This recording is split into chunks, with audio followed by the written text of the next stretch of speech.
కార్తీక్ దీప వల్ల దాసు ప్రాణాలు తీయబోతున్న జోష్నను చూసి శివనారాయణ సుమిత్ర దశరథకు నిజం చెప్పేసిన పారిజాతం. ఇంతకు ఏం జరిగింది? అసలు కార్తీక్ దీప వల్ల దాసు ప్రాణాలు తీయబోతుందన్న విషయం పారిజాతం ఎలా తెలుసుకుంది? మరి సుమిత్ర దశరథ్ శివనారాయణకు నిజం చెప్పేస్తే జోష్నకు ఎలాంటి శిక్ష విధించారు? ఇదంతా కూడా వీడియోలో చూసి తెలుసుకునేద్దాం.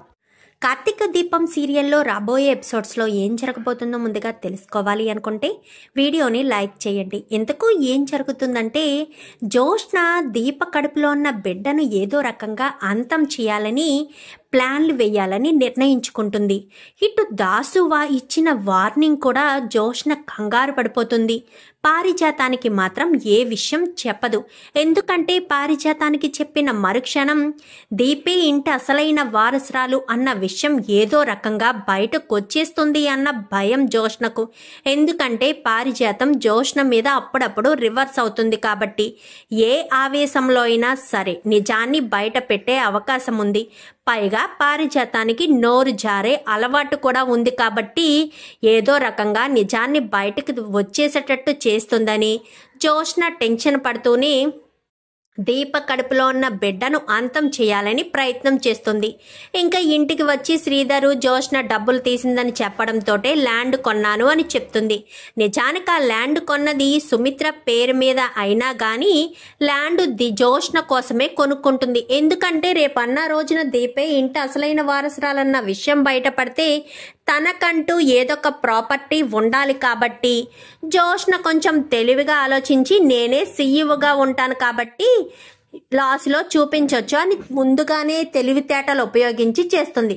కానీ తాను తన్నేవాడు ఉంటే తనను తన్నేవాడు మరొకడు ఉంటాడని జోష్న ఎత్తులకు చిత్తు చేయడానికి కార్తీక్ ఎప్పుడూ ఎదురు చూస్తూనే ఉంటాడు కదా. జోష్న చెప్పేది నిజం అని బయట పెట్టి ఈ కోట్ల విషయం ముందుగా కార్తీక్కే ఫోన్ చేసి చెప్తాడు శ్రీధర్ అయితే. కానీ కార్తీక్ ఆ విషయాన్ని బయట పెట్టకుండా ఇంటికి వచ్చి చెప్పు నాన్న విషయం జోష్న గురించి అందరికీ తెలియాలి కదా అన్న ఉద్దేశంతోనే ఇంటికి రమ్మని మరీ శ్రీధర్ ద్వారా విషయాన్ని బయట పెట్టిస్తాడు. ఇంకా ఏదో చెప్పి సర్ది చెప్పేసి ఏదో చేస్తుంది. కానీ దీప కడుపులో ఉన్న బిడ్డను అంతం చేయాలని కదా చూసింది.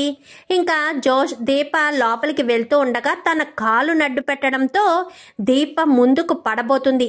నిజంగా దీపను సుమిత్ర పట్టుకుని ఉండకపోతే దీప టీపా మీద పడేదే, తన కడుపుకు దెబ్బ తగిలేదే. కానీ సుమిత్ర పట్టుకుంటుంది, ఇటు కార్తీక్ కూడా పట్టుకుంటాడు. దీప జోష్న వంక కోపంగా చూసేసరికి కార్తీక్ అర్థమవుతుంది. ఇంకా దీప కిచెన్లోకి వెళ్ళిపోయిన తర్వాత కార్తీక్ వెళ్తాడు.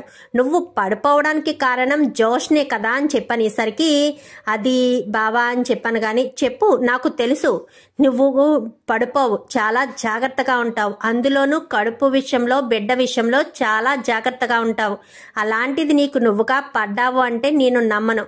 జోష్న కాలు అడ్డు పెట్టింది కదా అని చెప్పనేసరికి అవును బావా అని చెప్పనేసరికి జోష్నను వదిలిపెట్టను దీప, ఎట్టి పరిస్థితుల్లోనూ వదిలిపెట్టను, దానికి సరైన సమాధానం సరిగ్గా బుద్ధి చెప్తాను అని చెప్పి ఇంకా దాస్ దగ్గరికి వెళ్తాడు. మామయ్య, నువ్వు నిజం చెప్పేసే సమయం వచ్చింది. జోష్నను భయపెడతావో ఏం చేస్తావో తెలీదు, నిజం చెప్పాలి. ఈరోజు జోష్న పని చూస్తే నాకు చాలా కోపం వచ్చింది. అక్కడే నేను ఆవేశంగా నిజాన్ని బయట పెట్టేద్దామనుకున్నాను. దీపకు కాళ్ళు అడ్డబెట్టి దీపను ముందుకు పడేయాలని చూసింది. అలా ముందుకు పడితే దీప కడుపులో ఉన్న బిడ్డకు ఎంత పెద్ద ప్రమాదం వచ్చేదో తెలిసాను. కానీ నేను అప్పుడే చెప్పేస్తాను అని చెప్పాను కార్తీక్, నువ్వే నా మాట వినిపించుకోలేదు. జోష్న మారుతుంది, మార్చేలా చేయిస్తాము అని. జోష్న ఎందుకు మారుతుంది?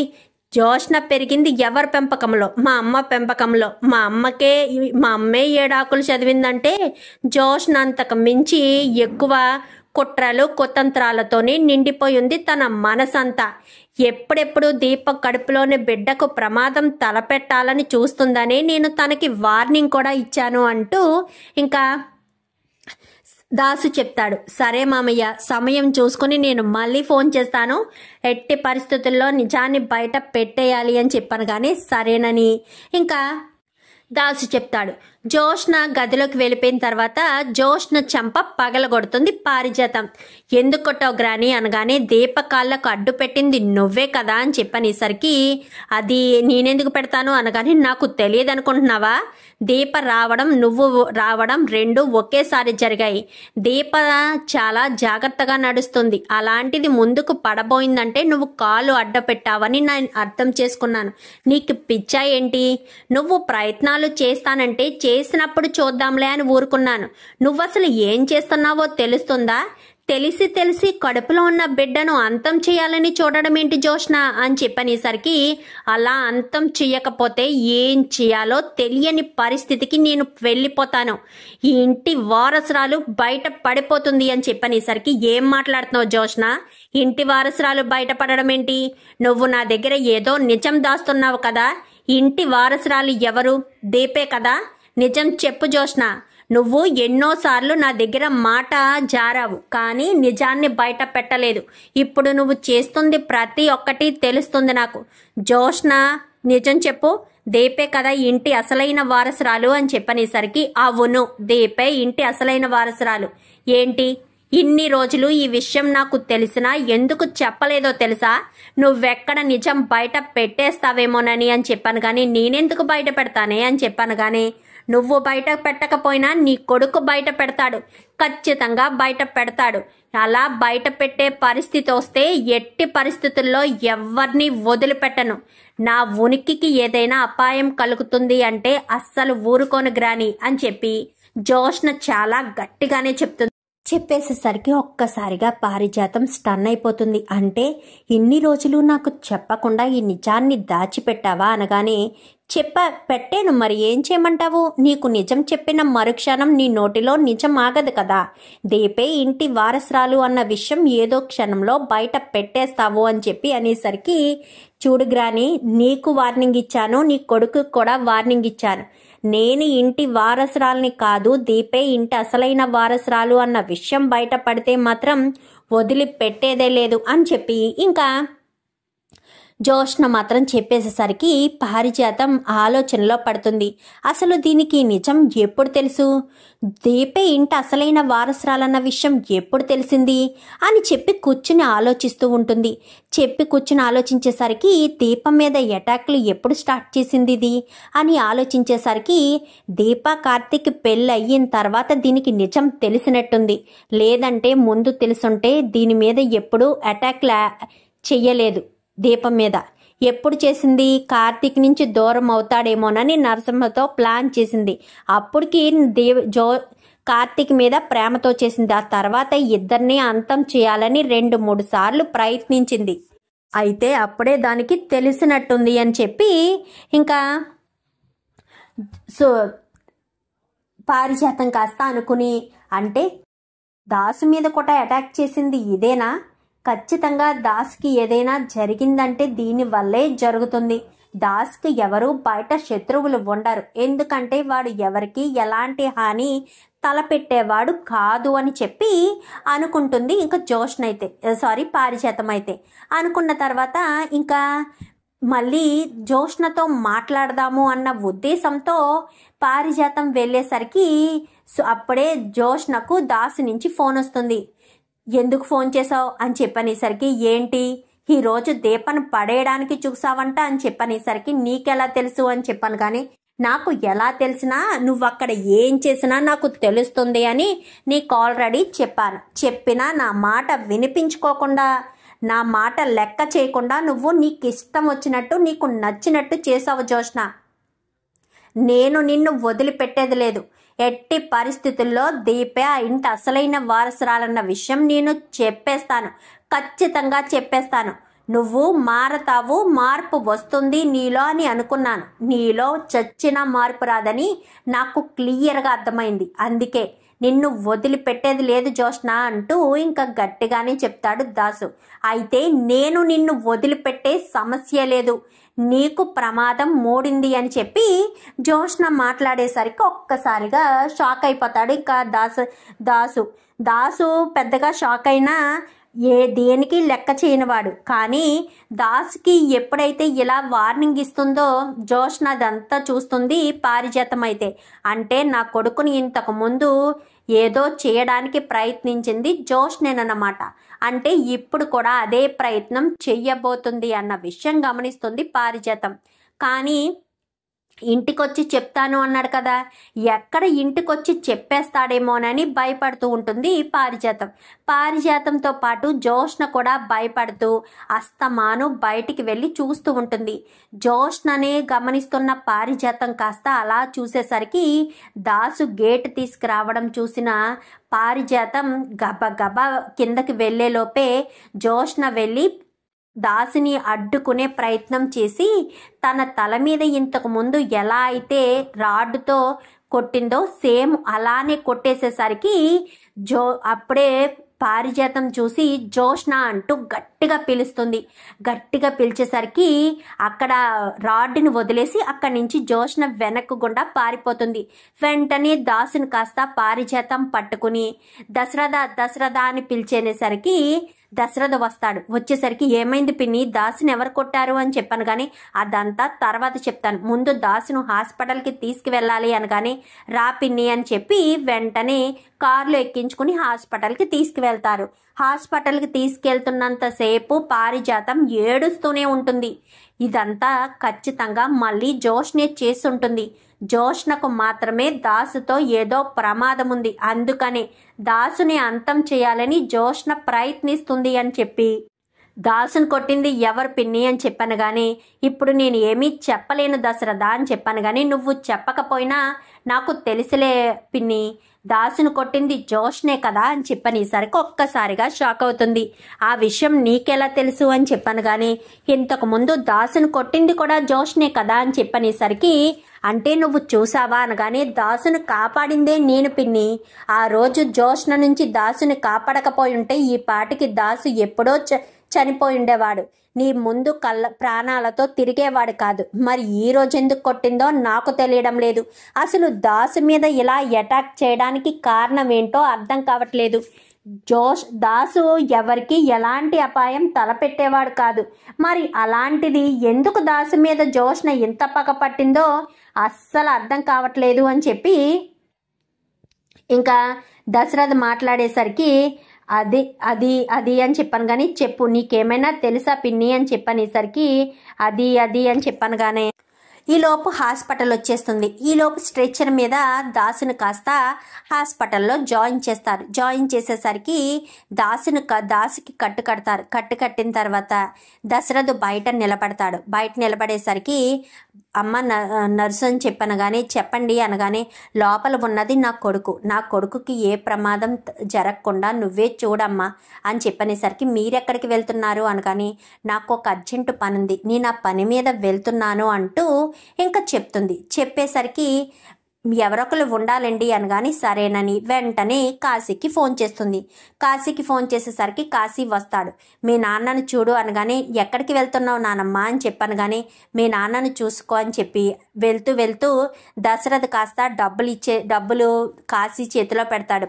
నా దగ్గర ఉన్నాయి పెద్దనాన్న అని చెప్పాను. కానీ నీ దగ్గర ఉంటే ఉండనివ్వు అని చెప్పి ఇంకా తన దగ్గర ఉన్న డబ్బులు మొత్తం పెట్టి ఒక క్రెడిట్ కార్డు కూడా ఇచ్చి పాస్వర్డ్ చెప్తాడు. నీకేదైనా అవసరం అయితే వాడు, ఇంకా కావాలితే నాకు ఫోన్ చెయ్యి, నేను పంపిస్తాను అని చెప్పి బయలుదేరి ఇంటికి వెళ్తాడు.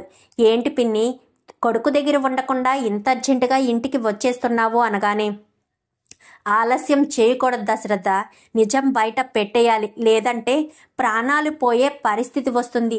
అస్సలు ఆలస్యం చేయను దశరథ అని చెప్పనేసరికి అసలు దేని గురించి పిన్ని నువ్వు ఇలా మాట్లాడుతున్నావు, ఏ విషయం గురించి? ఆలస్యం చేయను, నిజాన్ని బయట పెట్టేయాలి అని ఎందుకు చెప్తున్నా పిన్ని అని చెప్పాను. కానీ ఆలస్యం చేయకూడదు, ముందు ఇంటికి పోనీ అని చెప్పి ఇంటికి రావడంతో జోష్న గదిలోనే ఉండి టెన్షన్ పడిపోతూ ఉంటుంది. ఇంకా కింద శివనారాయణ, దీప, కార్తిక్ వీళ్ళుంటారు. వీళ్ళకి విషయాన్ని చెప్పొద్దు అని చెప్పి కాశీకి చెప్తుంది.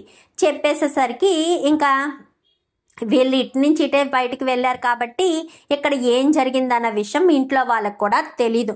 తెలియకపోవడంతో బయట కూర్చుని ఉంటారు. అంటే వీళ్ళు వెయిట్ చేస్తూ ఉంటారు, బయటే హాల్లోనే కూర్చుని ఉంటారు కదా. కూర్చుని ఉండేసరికి ఇంకా అప్పుడే దశరథు పారిజాతం ఇద్దరు రావడంతో శివన్నారాయణ కాళ్ళ మీద పడుతుంది.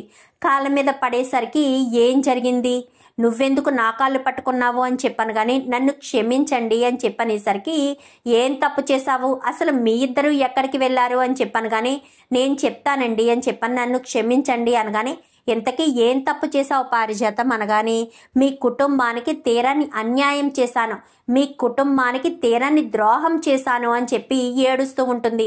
ఏం జరిగింది అసలు, నువ్వు నా కుటుంబానికి ఏం చేశావు, నా కుటుంబం అంటావేంటి, ఇది మన కుటుంబం కదా, నువ్వు ఈ కుటుంబంలోని మనిషివే కదా అంటూ మాట్లాడేసరికి నేను ఈ కుటుంబంలో మనిషినే అయ్యుంటే ఖచ్చితంగా ఈ కుటుంబం నాది అనుకునేదాన్ని, నేను అలా భావించలేకేనేమో ఎంత అన్యాయం చేశాను, నిజానికి ఈ అన్యాయం ఇప్పుడు చేసింది కాదు, గత 25 సంవత్సరాల క్రితం చేసింది అనగానే బావా అని చెప్పాను కానీ పారు ఇప్పుడు నిజం చెప్పబోతుందనుకుంటా దీప అని చెప్పనేసరికి అదే అర్థం కావట్లేదు. బావా నీకు విషయం చెప్పడం మర్చిపోయాను, బయట గుమ్మం దగ్గర రక్తం ఉంది, ఆ విషయం చెప్దామనుకుని లోపలికి వచ్చేలోపే వీళ్ళ కారు వచ్చిందని చెప్పి నేను ఆ విషయాన్ని మర్చిపోయాను అని చెప్పాను కానీ ఎవరికి ఏ ప్రమాదం జరిగింది, జోష్న ఎక్కడుంది అనగానే గదిలోనే ఉన్నట్టుంది, గదిలోంచి బయటికి రాలేదు, హడావిడిగా గదిలోకి పరుగు పెట్టడం మాత్రమే చూశాను అనగానే ఎవరికో ఏదో జరిగింది, అందుకే పారిజాతం నిజం చెప్పబోతుంది అని చెప్పి దీప కార్తీకులు అనుకుంటారు. 25 సంవత్సరాల క్రితం చేసావా, ఏం చేసావు, ఏం తప్పు చేసావు చెప్పు పారిజాతం అనగానే ఈ ఇంటి వారసురాలుగా ఉన్న మీ మనవరాలుగా పెరుగుతున్న జోష్న మీ ఇంటి వారసురాలు కాదు, నా కొడుకు కూతురు, నా కొడుకు దాసు కూతురు, మీరు నన్ను పెళ్లి చేసుకున్నా ఎప్పుడూ నన్ను భార్యగా గౌరవం ఇచ్చింది లేదు, ఎప్పుడూ నాకు ఇంటి పెత్తనం దక్కింది లేదు, అందుకే ఈ కుటుంబం ఆస్తి మొత్తం నా చేతుల్లోకి రావాలని నా గుప్పెట్లో ఉండాలి అన్న ఉద్దేశంతోనే నేను ఈ పని చేశాను, నిజానికి ఈ పని చెయ్యాలని చేయలేదు. అప్పుడు అదే సమయానికి నా కొడుకు కూడా బిడ్డ పుట్టడం, ఇటు సుమిత్రకు కూడా ఆడపిల్ల పుట్టడం, ఇది నాకు బాగా కలిసొచ్చింది, అందుకే సుమిత్ర దగ్గర ఉన్న బిడ్డని కాస్త సైదులు అనే ఒక వ్యక్తికి ఇచ్చి అంతం చేయమని చెప్పాను, కానీ వాడు నా బిడ్డని ఒక చోట పెట్టి వాడు ప్రాణాలు వదిలేశాడు. ఆ మార్చిన బిడ్డ ఎవరో కాదు, జోష్నను సుమిత్ర పక్కన పడుకోబెట్టి సుమిత్ర బిడ్డగా ఇన్ని రోజులు కూడా జోష్నను ఉంచాను, అందుకే నా మనవరాల మీద నాకు ఎంతో ప్రేమ ఉంది కాబట్టి మీరంతా నా మనవరాల్ని ఎప్పటికప్పుడు ఏమన్నా నేను వెనకేసుకుంటూ వచ్చాను. కానీ ఇప్పుడు ఈ నిజం ఎందుకు చెప్తున్నానంటే దీప కడుపులో ఉన్న బిడ్డకు ఎలాంటి ప్రమాదం రాకూడదు, అలాగే దీపకు కూడా ప్రమాదం రాకూడదు, ఎందుకంటే దీపే ఇంటి అసలైన వారసురాలు కాబట్టి. మీ సొంత మనవరాలు సుమిత్ర దశరథుల కూతురు దీపే కాబట్టి అని చెప్పాను కానీ ఏం మాట్లాడుతున్నారు పిన్ని, మీరు దీప నా కూతురేంటి అని చెప్పాను కానీ ఇందాక నువ్వు అడిగేవు కదా దశరథ, జోష్న ఎందుకు అస్తమాను దాసు మీద ఇలా ప్రమాదం తలపెడుతుంది, అటాకులు చేస్తుంది అని అడిగావు కదా, ఎందుకంటే కారణం ఇదే, దీపే ఇంటి అసలైన వారసురాలన్న విషయం జోష్నకు తెలుసు కాబట్టి ఎక్కడ దాసు బయట పెట్టేస్తాడేమోనన్న భయంతోని దాసుని అంతం చేయాలని జోష్న చూస్తుంది. అదే కాదు దీపను అంతం చేయాలని కూడా జోష్న చూసింది. దీపే కదా ఎందుకు చేస్తుందో ఏంటో నాకు అప్పుడు నిజంగా తెలీదు.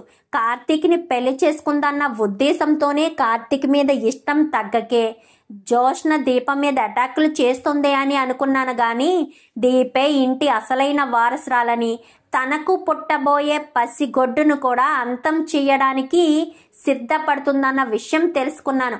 అప్పుడు కూడా నాకు బాధ అనిపించలేదు, కానీ ఇదంతా నేను ఎవరి కోసం చేశాను, నా కొడుకు కోసం నా మనవరాల్ని మార్చాను. అలాంటి నా కొడుకు ప్రాణాలే తీయడానికి ప్రయత్నించిన జోష్నను మాత్రం క్షమించకూడదు. ఇలానే ఉంటే ఎవరి ప్రాణాలైనా తీయడానికి సిద్ధపడుతుంది. రేపు నువ్వు కావచ్చు మీరు కావచ్చు. అందుకనే ఇంకా నేను చేసిన తప్పుని సరిదిద్దుకోకపోతే నేను మహాపాపం చేసిన దాన్ని అవుతాను. అందుకోసమనే ఇంకా నేను నిజాన్ని బయట పెట్టడానికి సిద్ధపడ్డాను. నిజం ఇది. నన్ను క్షమించండి. మీరు ఎలాంటి శిక్ష విధించినా నేను హాయిగా భరిస్తాను. ఎందుకంటే తప్పు చేసింది నేను. అప్పుడు మీరు నన్ను భార్యగా చూడలేదు. నా కొడుకును బయటికి గెంటేశారు. నా కొడుకు చేసింది తప్పైనా సరే క్షమించలేదు. అందుకే మీ మీద కక్ష కట్టి మీ కుటుంబాన్ని నాశనం చెయ్యాలి అన్న ఉద్దేశంతోనే నేను ఈ రకంగా చేశానే తప్ప నాకు వేరే ఉద్దేశమే లేదు. అది మీరు అర్థం చేసుకుని నేను తప్పు చేశాను అనుకుంటే నాకు శిక్ష విధించండి. కానీ దీపే మీ ఇంటి అసలైన వారసురాలు. సుమిత్ర దశరథుల కన్న కూతురు. ఈ విషయం నాకు నా కొడుకు చెప్పాడు. ఇప్పుడు నా కొడుకు ప్రాణాపాయ స్థితిలో ఉన్నాడు.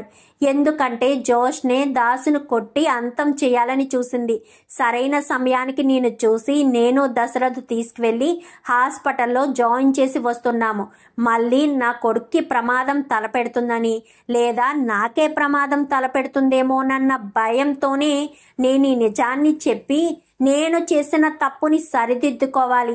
నేను చేసిన పాపాన్ని కడిగేసుకోవాలి. నేను పాప ప్రక్షాళన చేసుకోవాలి అన్న ఉద్దేశంతోనే మీకు ఈ నిజం చెప్తున్నాను అంటూ ఇంకా పారిజాతం కాస్త నిజం చెప్పేసరికి పారిజాతం చెంప చెల్లు అనిపిస్తాడు. ఇంకా శివనారాయణ అయితే మీరు కొట్టినా నన్ను ఏం చేసినా పర్వాలేదు, మీకు మాత్రం నిజం చెప్పేశాను.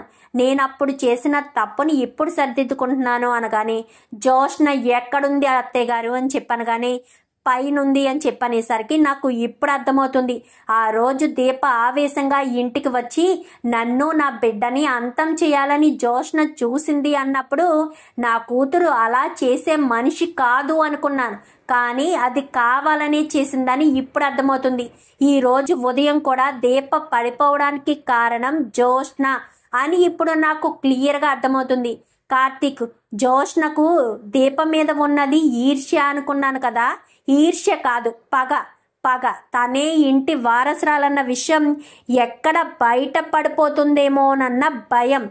ఆ భయంతోనే తను ఇదంతా చేసిందని ఇప్పుడు క్లియర్గా అర్థమవుతుంది. ఎట్టి పరిస్థితుల్లో జోష్నను వదిలిపెట్టకూడదు మావయ్య. జోష్న అంటూ గట్టిగా పిలుస్తారు. పిలిచేసరికి జోష్న గదిలోనే ఉంటుంది. కంగారు పడిపోతూ ఉంటుంది. వెంటనే ఇంకా సుమిత్ర పరుగున వెళ్ళి జోష్న తలుపు తీ, నువ్వు ఇంట్లో ఉన్నావనే తెలుసు, నువ్వు బయటికి రాకపోతే నిన్ను అస్సలు వదిలిపెట్టేది లేదు అనగానే రాలేను మమ్మీ, నన్ను క్షమించాను. కానీ ఎవరే నీకు అమ్మ? నువ్వు నా కూతురువా? నా రక్తం పంచుకు పుట్టిన కూతురువా? నీకు నా బుద్ధులు రాలేదు, నా భర్త బుద్ధులు రాలేదు, మా మామయ్య గారి బుద్ధులు మంచితనం రాలేదన్నప్పుడే ఎప్పటికప్పుడు అనుమానిస్తూనే ఉన్నాను. కానీ కన్న తల్లిని కదా, ఆ విషయాన్ని బయట పెట్టలేకపోయాను. మారుతున్న పరిస్థితులు బట్టి నువ్వు ఎలా మారిపోయావు అనుకున్నానే తప్ప అసలు నీ ఒంట్లో ప్రవహించేది మా రక్తమే కాదు అన్న విషయం తెలిసాక నిన్ను క్షమించాలంటేనే నాకు చాలా అసహ్యంగా ఉంది. నిన్ను చూడడమే నాకు చాలా విరక్తిగా అనిపిస్తుంది అని చెప్పి ఇంకా జోష్నను చాలా గట్టిగానే బయట నుంచి తిడుతుంది.